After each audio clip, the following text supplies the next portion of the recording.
Thank you very much for your service, and especially for Mr. Secretary and General Berger. This will be your last, I guess, year of service, so I thank you.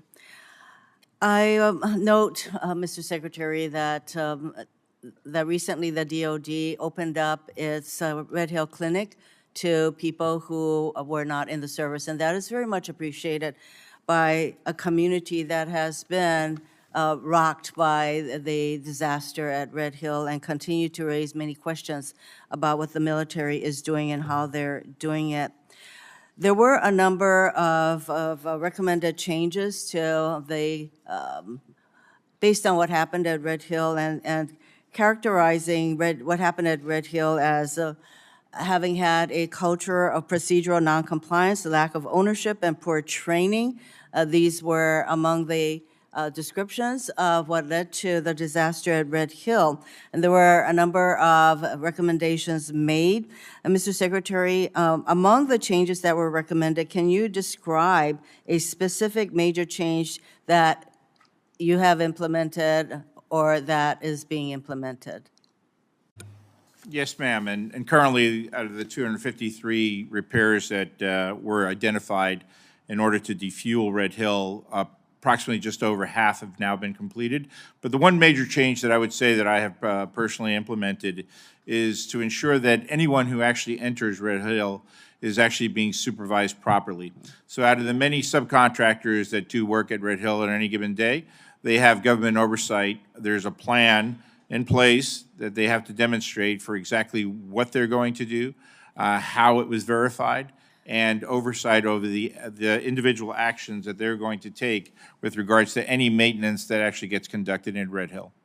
So it's not just at Red Hill. There are other installations where this kind of review needs to take place. It's stunning to note that the lack of ownership, poor training, lack of oversight that characterize what happened at Red Hill may be going on in other facilities, and that needs to be changed.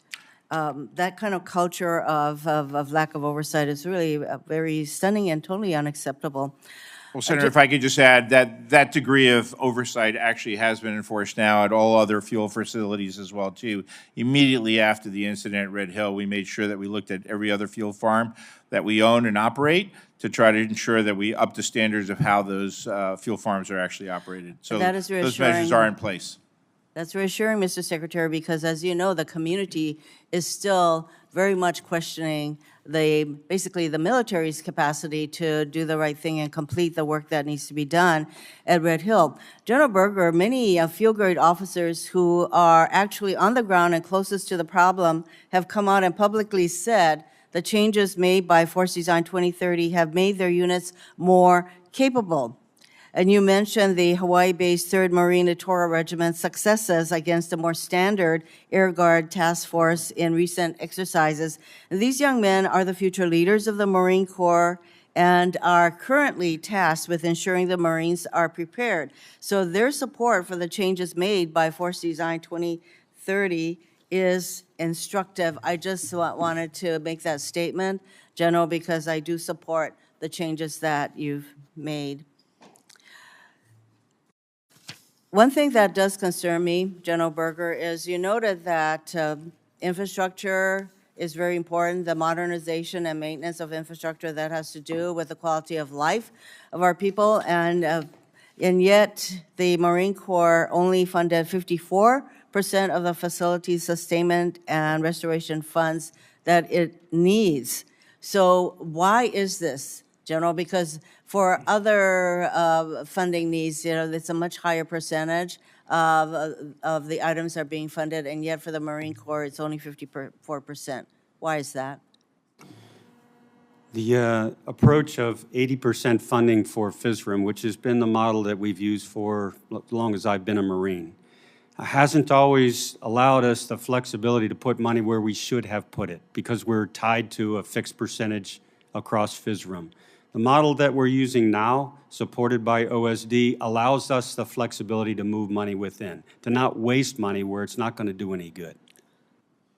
So there's a question as to what you consider will not do any good, because there are a lot of infrastructure needs, I think, throughout the DOD. And as you know, to me, Red Hill and some of the other events that have occurred with regard to the Army and the other services says to me that we need to pay a lot more attention to our infrastructure needs, the kind of deferred maintenance that is exemplified, I would say, throughout DOD. Is an area that I personally, I will be focused on as chair of the Readiness Subcommittee. I just want to note that to you, that I will be paying attention to the needs of all of our services with regard to repair and maintenance of infrastructure.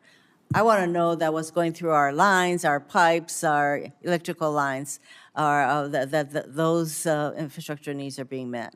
Thank you, Mr. Chairman. Thank you, Senator Hirono. Senator Fisher, please. Thank you, Mr. Chairman. Good morning. Mr. Secretary, earlier this morning I attended